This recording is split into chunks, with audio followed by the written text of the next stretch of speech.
Danlí Prison, Honduras, home to over 700 inmates, many of them serving time for murder and for rape.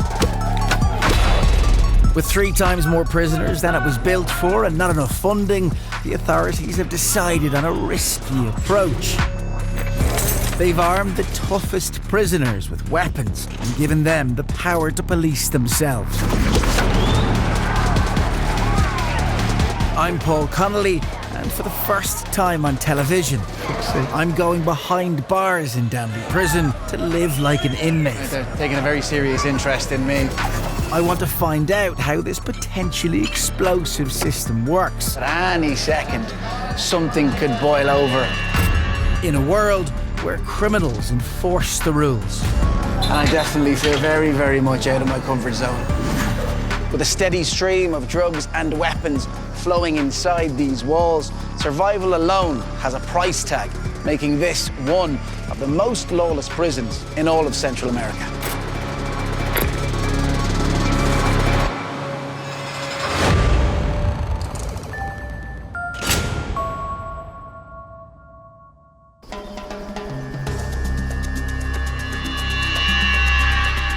Honduras, the murder capital of the world. Over 400 people are killed here every month. Many victims of a vicious turf war between drug traffickers running cocaine from South America to the US. But now the military is fighting back, taking gangs off the streets and filling the prisons with some of the country's most dangerous criminals.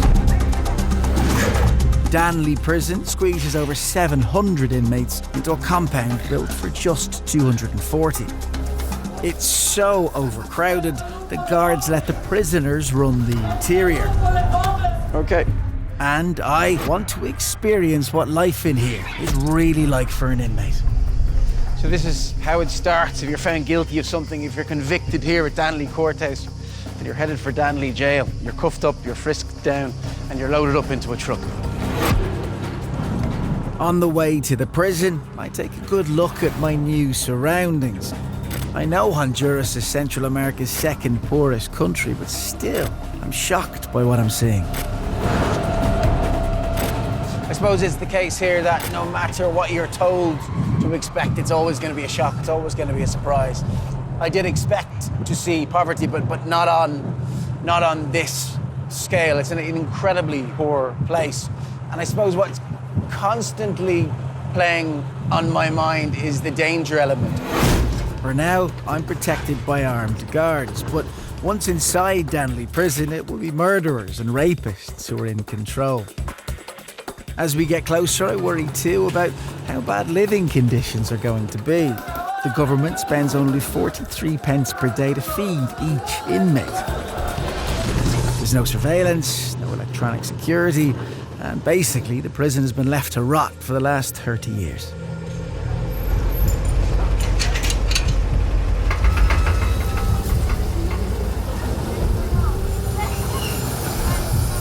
But first impressions are that, none of what's in here is what I'd imagined. It's so strange and so unfamiliar and so bizarre to me. I mean, there were, on the outside when we were coming in, there were kids walking past the gates going to school. There were chickens. And then, in very sort of stark contrast, you see police everywhere. You see serious firepower. And, even stranger is it's against this incredibly lush tropical background. It's like a prison in Jurassic Park. Most of the convicts in Danlí are imprisoned in a compound surrounded by 5-metre walls. And in here, the prisoners are in charge. Locked inside the Bartolinas, a maze of cramped, overcrowded cells. Outside is where the guards patrol and where they live. It's also where my time as an inmate kicks off. ¿Cuál es su nombre? It's Paul Connolly. Primera vez que cae preso. Yes, I've never been in jail before. Before I can go inside, the guards check that I'm not bringing in anything illegal. So what is it that you're looking for? Que no traigan golpe, puede traer droga en unos boxers o algo.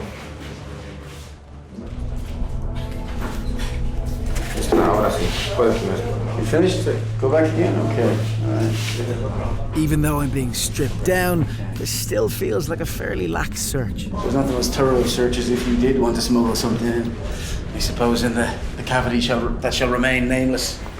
But I'm thankful it didn't go any further than that. The next step is to take my fingerprint and my mugshot. Mirando a la cámara. Then I'm sent on my way into the lion's den.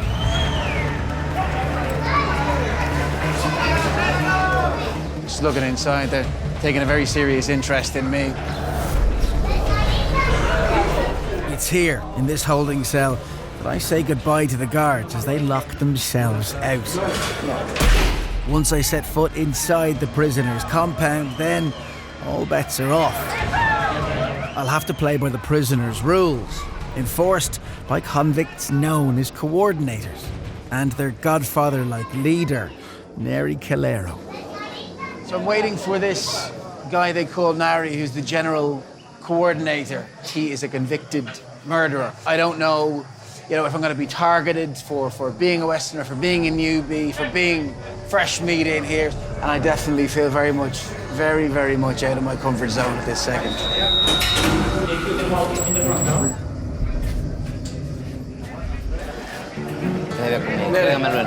Neri doesn't even greet me. Instead, he orders two of his coordinators to lead me in.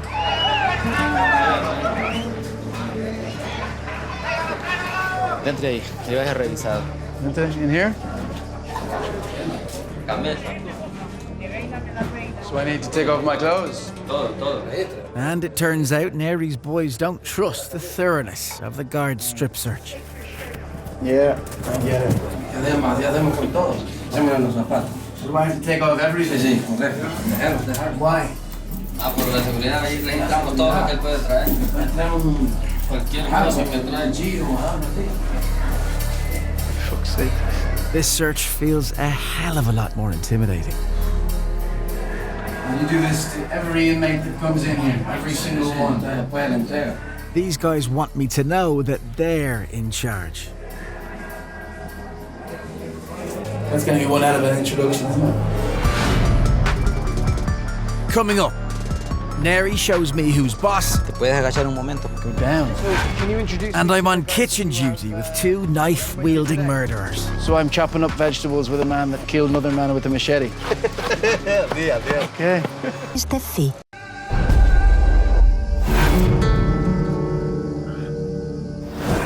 My name's Paul Connolly, and I'm on a mission to find out how one of the toughest lockups in Central America works. Danlí prison in Honduras. I'm now inside the very heart of the jail, in an area known as the Bartolinas. Here, there are no guards. Instead, inmates known as coordinators enforce the law. I've only been here half an hour, but already some of my crew have seen knives, even guns. I am properly nervous. But now, I'm about to come face to face with the man in charge of all the prisoners, a murderer called Neri Calero. What crime did you commit? Robbery. Por robo. Robbery? All right. Go down so that I can explain. Neri forces me to kneel before him. It's like I'm giving allegiance to a king. Aquí, todos estos muchachos que mira con leños en la All these guys with buttons on their waists or hands are part of the prison security and are also inmates. You have to respect them. If they tell you to do something, you have to do it the way they tell you to, because they only maintain order inside so that nothing happens to you. If all of a sudden someone wants to hurt you, they are the ones who will protect your life. problema para que tú no pierdas tu vida. Si tú traes dinero, If you have money on you, you can buy one of these beds. These are for sale. If there is an available bed, of course. If there are none, you will sleep on the floor. comprar y poderte dormir ahí. And you sell them here. Correctamente. That's right. Only the bed without a mattress will cost you $135 here. That was a baptism of fire. I am totally and utterly out of my depth here. We were told in no uncertain terms that whilst the guards and the coordinators would do everything in their power to protect us, our protection wasn't guaranteed. And there is this undercurrent. There's a latent tension in here that just makes you feel that any second something could boil over and there could be trouble. And you know what? I'm trying to keep a poker face. It is making me nervous.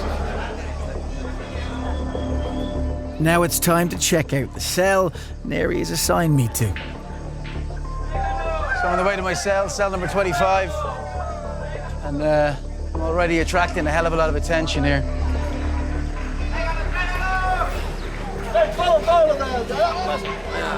Cell 25 is only half the size of a squash court. It was built for 7 people, but now 22 inmates live and sleep in here. They're all under the control of a coordinator called Walter, who's serving an 18-year sentence for drug dealing. I will explain the rules that we have in this Bartolina. You need to ask your family to bring you a bucket so that you can shower, as there's a bathroom outside. You have to ask your family to bring a small mattress because you will sleep here, and this is the only available space. So here on the ground? Yes, next to the other inmates. Okay. If someone disrespects you or wants to fight with you, you need to come here and let me know about it. I'll punish that person so you don't fight. As an inmate with no cash, I'm at Walter's disposal, and his power is absolute. So this is the toilet, okay. Well, since you didn't bring any money with you, you will collect water for me. There's no running water in Danlí, so all 700 inmates use this trough to collect it so they can flush their toilets and wash themselves. And I'll tell you what, the water is not warm. There are no warm showers in Danlí.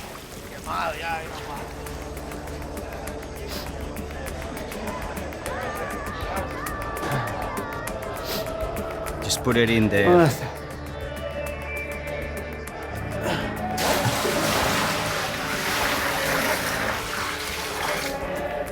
This is how we shower.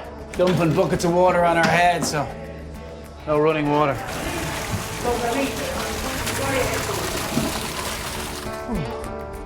Don't know why I'm bothering with the gym membership. Do this every day, be as fit as a fiddle.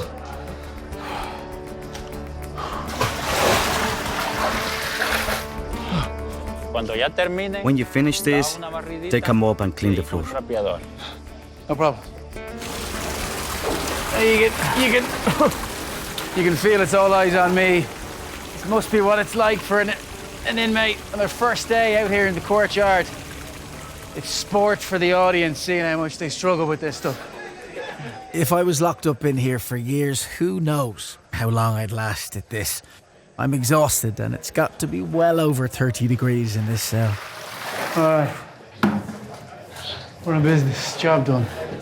Here's some bleach. Mix it with water to get rid of the bad smells. In this cell and in this heat, it makes absolute sense to keep things clean. If they don't, disease can spread rapidly. I didn't think that level of importance was going to be placed upon hygiene, but, you know, that's another preconception. Another thing I presumed before I got in here, blown out of the water. So, Walter, if I have no money in here, and I'm here for 8 years, I have to do this for 8 years. Is that how it works? Yes, you worked for 8 years. After mopping the entire cell for another 45 minutes, Walter has one more job for me. So I've got to take this. This is tissues from people going to the toilet. Because you can't flush the toilet. You know what's on it. Okay? Yes, put it in the container. Okay.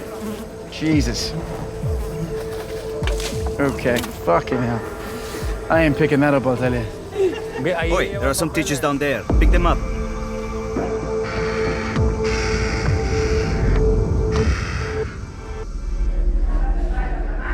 Okay. With work wrapped up, it's about time I say hello to my cellmates.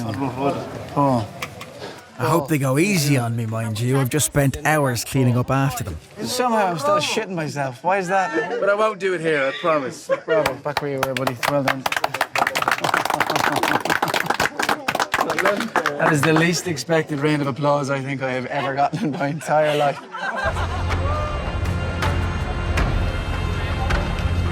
It's hard to understand how this place operates at all, with plumbing that's positively medieval and no running water. Their food situation, though, is even worse. Inmates eat whatever they can find, even rats. But today we're lucky. There's been a donation of fresh vegetables, hopefully enough to feed all 700 inmates. So I'm going to go help head chef Ventura and his crew make lunch. Down here? Yes. Lunch. What do we have for lunch around here? What kind of things? Vamos a comer pollo a mediodía. We are going to eat spicy chicken, salad with tomatoes, carrots. Ensalada. With the microwave and hobs clearly broken, Chef Ventura's team have got their work cut out here, making 3 meals every day and cooking with only the most basic of equipment.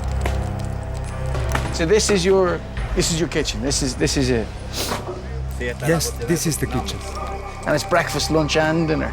Yes, that's correct. That's incredible. So in those 3 big pots, that's where the food comes from every day. Yes, that's what we use. You play a bit of... Ventura is coming to the end of his 15-year sentence. So what was the crime you committed in the first place that put you in here, Ventura? Murder. And what were the circumstances of the murder? What happened? This guy wanted to harm me, so in order to defend myself, I did it. And was it just a flashpoint, sort of one moment of anger and you couldn't control yourself? Is that what happened? He jumped on me 3 times, attacking me. I told him not to fight with me, but he gave me no choice. I had to take action. It's telling how many murderers claim they killed in self-defense. And how did it happen? Was it a fight? Was it a knife fight? Was it a gunfight? It was with a machete. I got him with a machete. So I'm chopping up vegetables with a man that killed another man with a machete. Yeah. I'm just going to take a step back. Is that No. It is nothing to worry about. We only have nice thoughts here. Be cool. Pass me another cucumber, please. So when you think back to the murder, do you regret it, or do you think you'd do the same thing today, Ventura? No, I regret it, because I do not wish prison on even my greatest enemy.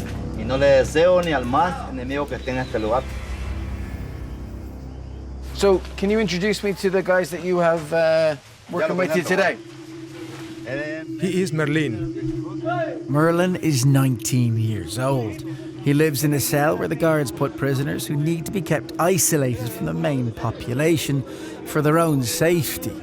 This is cell 33, and most of its occupants are ex-gang members or sex offenders.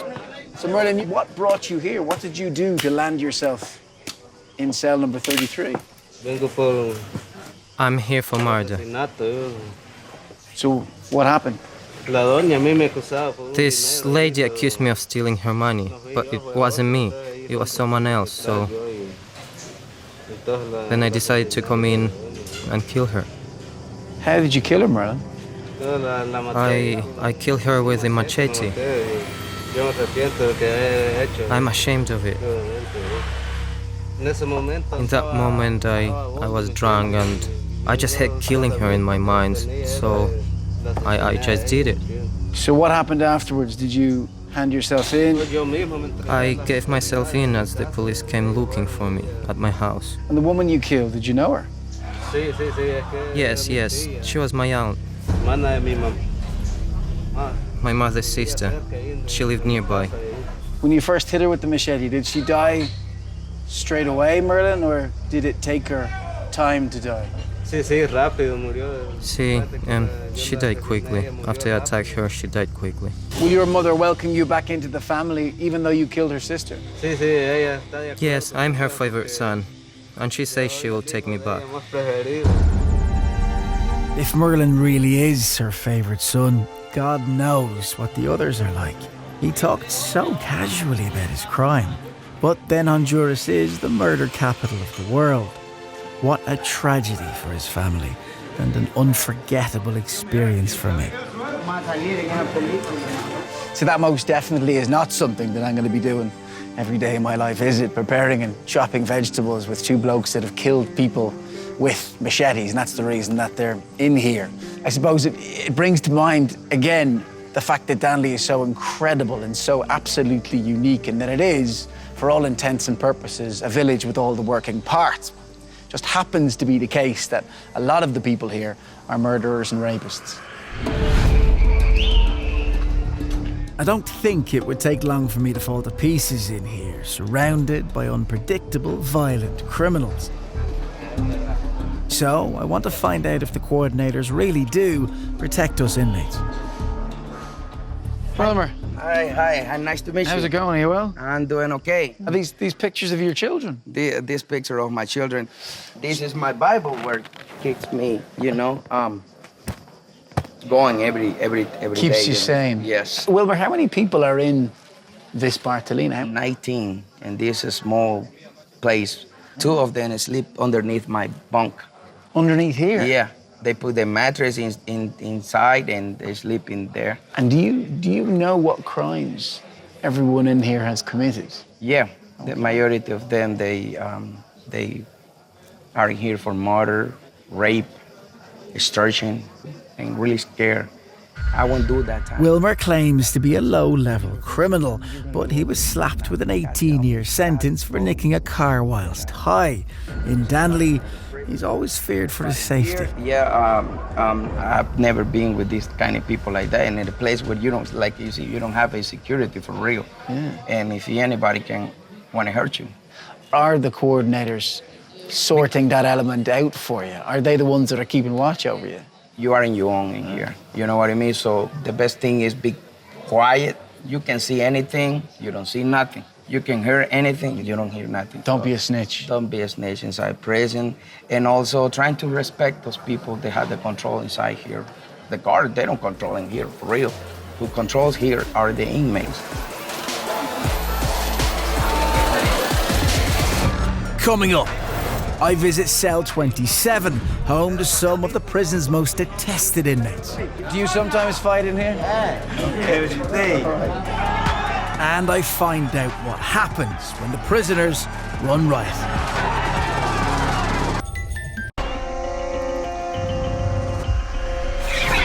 My name's Paul Connolly, and I'm on a mission to find out how one of the poorest and toughest prisons on the planet operates. The situation here is so desperate that Danlí is run by the inmates themselves. As determined or keen as the guards here are to assume, to take back control, they've no choice. They simply can't. And, depending on your opinion, depending on how you look at it, the government here either can't or won't invest the kind of cash that's needed to effect real change. And until that happens, it's the baton-wielding prisoners making the rules.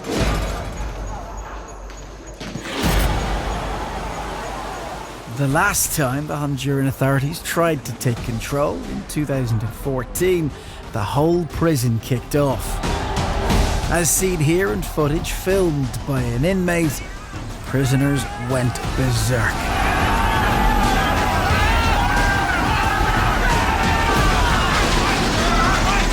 Leading the charge were the coordinators who took on and beat back the police.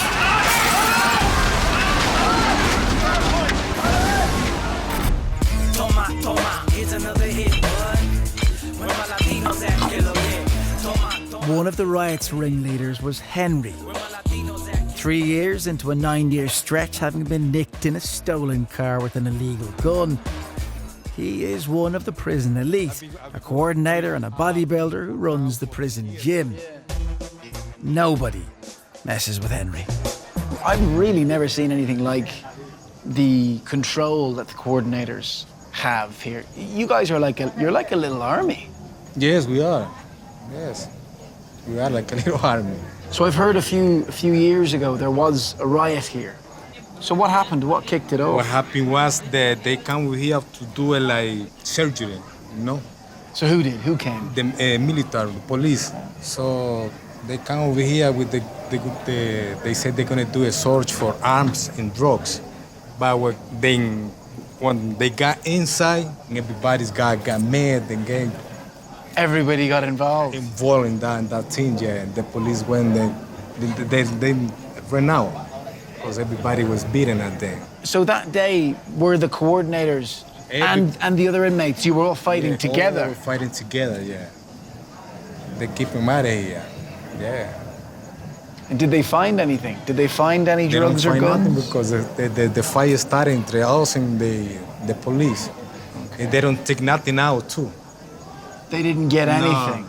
And they didn't even come back again because that thing, it was crazy that day.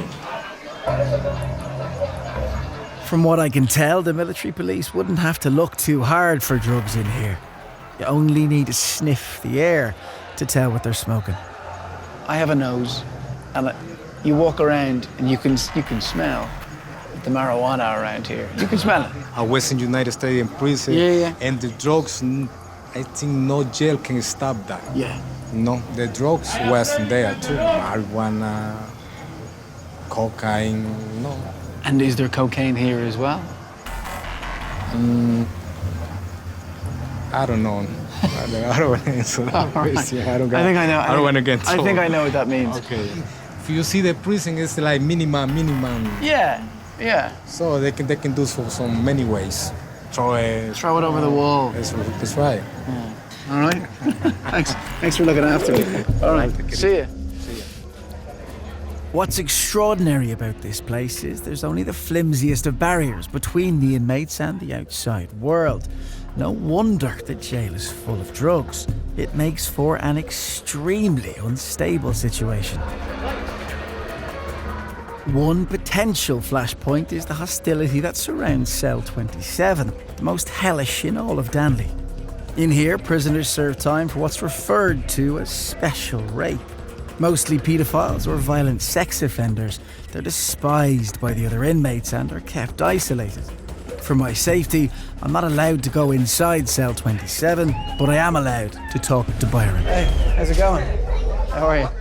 So we can talk to you, is that okay? So what's it like in here? How difficult is it in here? No, I don't like it staying here, man. That's not good. Yeah? Yeah, that's fucked up. So how long have you been in here? 2 years and 2 months. Okay. How long left have you got to serve? 10 years, man. 10 more years? Yeah. All right. Yes, but on the other side, I got a problem. Okay. For the people, you know, I can kill you, this motherfucker, this, you know. I'm talking about shit. Are there weapons in here, Byron? Do people have knives? Yeah. Seriously? Do you sometimes fight in here? Yeah. Every time. Every day? Every day. Todos los días, you know. It's una bond time, you know. Truly the stuff of nightmares in there. With so many dangerous criminals in such overcrowded conditions, this is one seriously volatile environment. I want to find out how the guards cope with the stress, day in and day out. Ask him how much he wants to bet on the game. How much is the bet? As much as you're able to lose, whatever. Here, you go first, Lieutenant Vallejo has been on the job for more than a decade. He's one of only 15 guards on duty, looking after over 700 inmates. Just personally, do those numbers keep you on edge a little bit, knowing that how outnumbered you are? Sí, es bien difícil. Yes, it's difficult. We have a saying that the guard does not sleep, but merely rests the eyes. Descansa la vista. Eyes closed but ears open. Cerrados y oídos abiertos. Nos preocupamos mucho. It's worrying, but there could be a mass escape, or if there's a riot, anything might happen. Uno espera de todo. How do you let it be known to the coordinators inside that whilst there are more of them, you're the ones that are still in charge? Ellos a lo que más le temen es a que the one thing they really fear is a report we might make that will ruin their file or take away a privilege. Un beneficio, algún derecho. This might mean not having a benefit or leaving early or when they go out on parole. A las calles. So they know we are the authority, not them. No ellos. Vallejo seems confident that the guards have the edge, but whilst they hold the keys, on the inside it's the prisoners who hold the power. So if the money was there, Vallejo, do you think that this prison would work better if it was only guards in control? The combination works better. Why? Because the prisoners who work with us are well connected. We are better positioned to know about the problems and things we don't have access to, like a secret plan or something. It works better for them and for us. Como para nosotros los policías. For the general coordinators, can you, though, 100% trust them to do the right thing all of the time? We don't trust them 100%. No? Vallejo's safety and that of his guards relies on communication and building trust with the inmates. But it only takes one prisoner, a single rogue element, to attack a guard or try to escape. And the most likely time for this to happen is at night. Vallejo offers to take our infrared camera into the Bartolinas with him, when only 3 guards lock up all 700 inmates.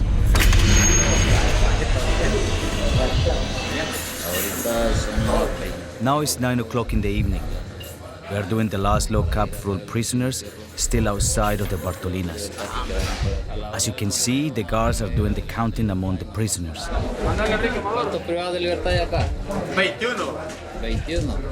It takes some guts to do this job, and the key to doing it well seems to be a softly approach. There is not a threat of prisoners attacking us as long as we keep things peaceful. The guards work with Neri Calero, the coordinator general, to lock up all the inmates. Once all the prisoners are in their cells, guards in the watchtowers then use torches to pass messages to each other. The guard there has his lamp and says there's nothing to report. The last job is when Lieutenant Vallejo locks up Neri himself. This is the Bartolina where the general coordinator lives. He sleeps in the upper section.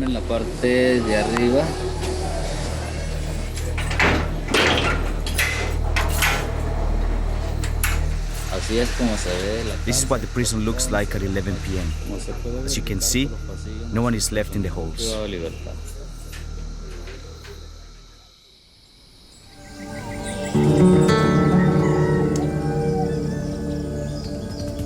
The next morning, it's Saturday, and that means family day.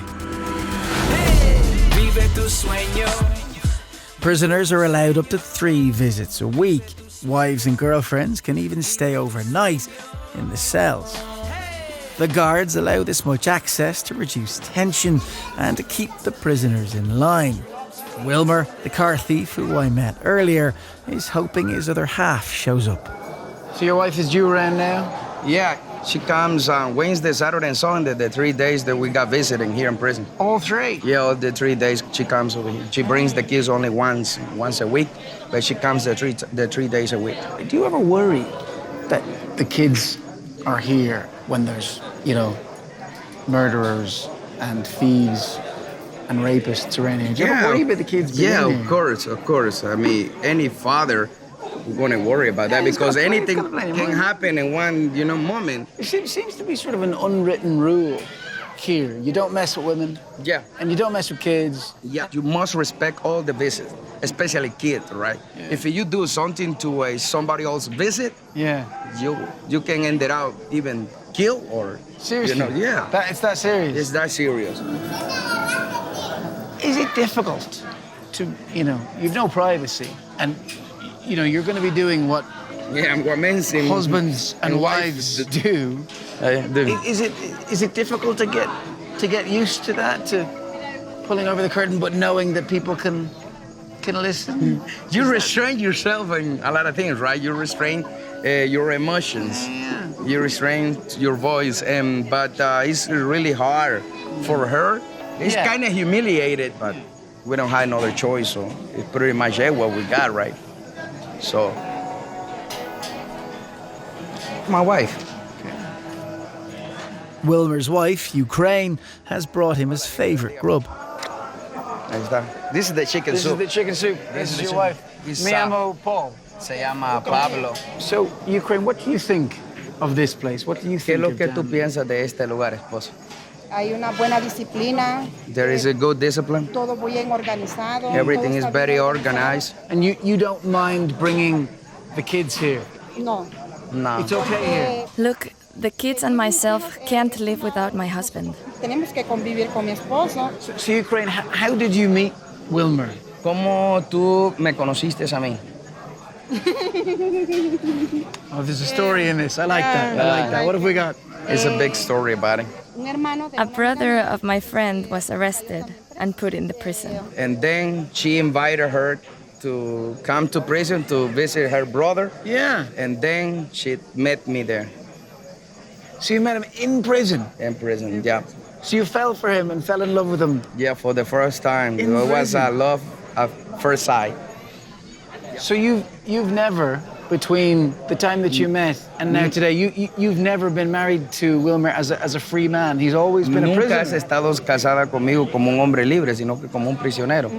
Yep, yeah, yep. Is that difficult? Es difícil. Yep. It's difficult. We wish one day I'd be free.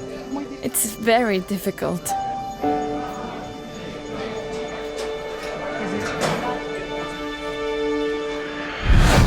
Coming up, I confront murderer and jailhouse godfather Neri about his role in the prison finances.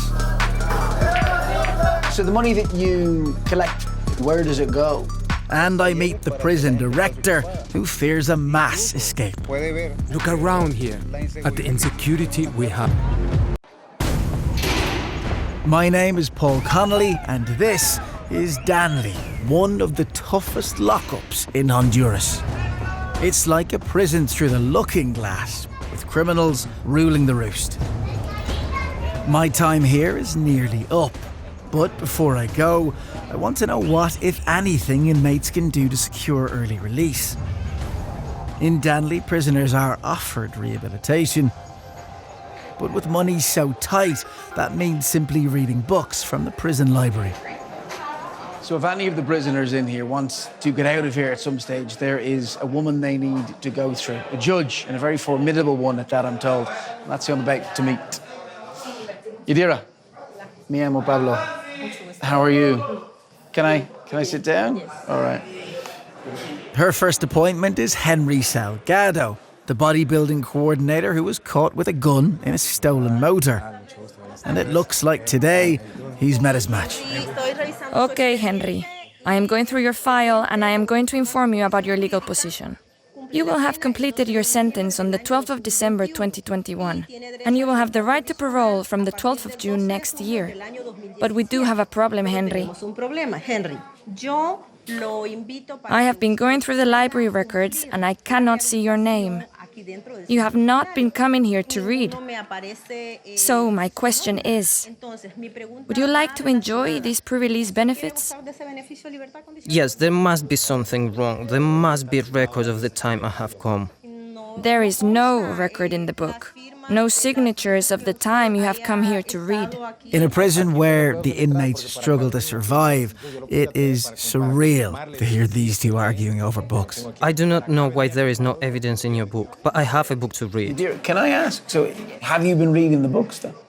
Oh, I've been reading sometimes. But this means that if you do all this, then you could be out next year. Next year, that's right. That's what I'm trying. Yeah.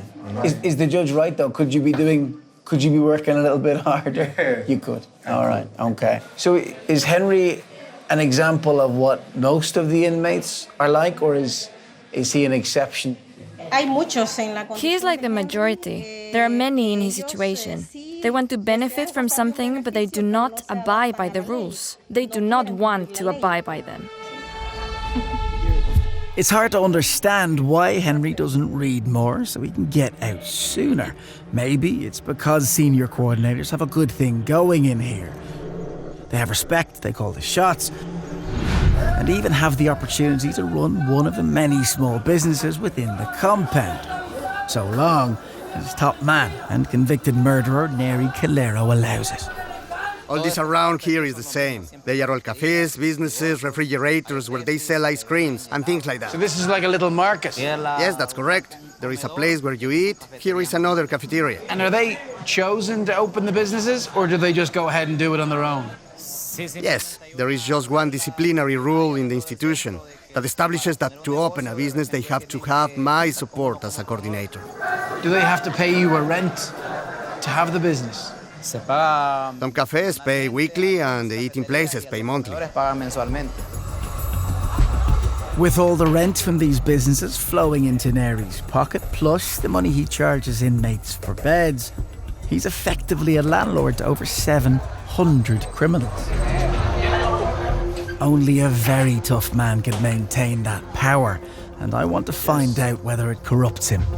You know, as the general coordinator, your job has a lot of responsibilities. There's a lot involved in this that takes up a lot of your time. Do you get any payment at all? Do you get anything out of this?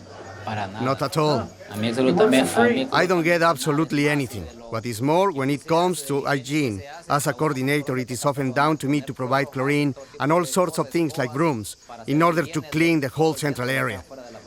The administration doesn't allow me to keep any of that money.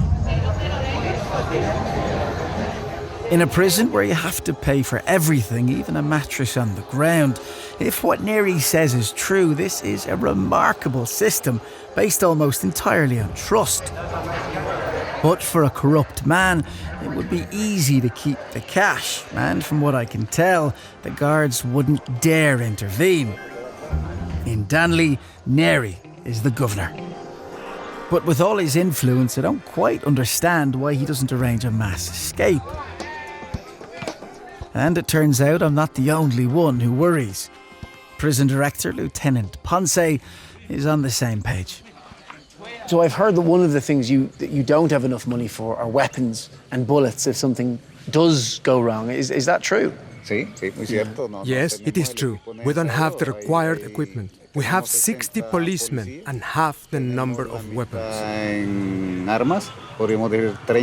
So do you feel like you've just been ignored by the government? Yes, I completely agree. We don't have classes, churches, kitchens, workshops. Even you can see around here the lack of security we have. Thanks very much. Thanks for having me. And I hope you let me out. You know what? There's loads of things that immediately come to mind having just spoken to Ponce. You know, he's a good guy. He genuinely cares. He's warm and is definitely in the right job. But what is very obvious, having spoken to him as well, is that he is the skipper of what is a half-sunken ship, and he has no money, no resources or support to try and bail this place out. During my time here, I've met some of the most extraordinary characters. From Henry, the bodybuilding car thief, to Ventura, the knife-wielding killer who cooks for the entire prison. I've seen how a prison functions when normal rules are turned on their head. And, in my opinion, it works because conditions in here aren't all that different to the slums outside. Some might even be better off inside than in the poverty and the squalor beyond the prison walls. So, I'm done, but for those I'm leaving behind, it's this incredibly unique and fragile relationship between inmates and guards that's the glue that holds this place together and stops violence from erupting at any second. But if and when that glue does come unstuck, Danlí has the potential to be one of the most dangerous prisons on the planet.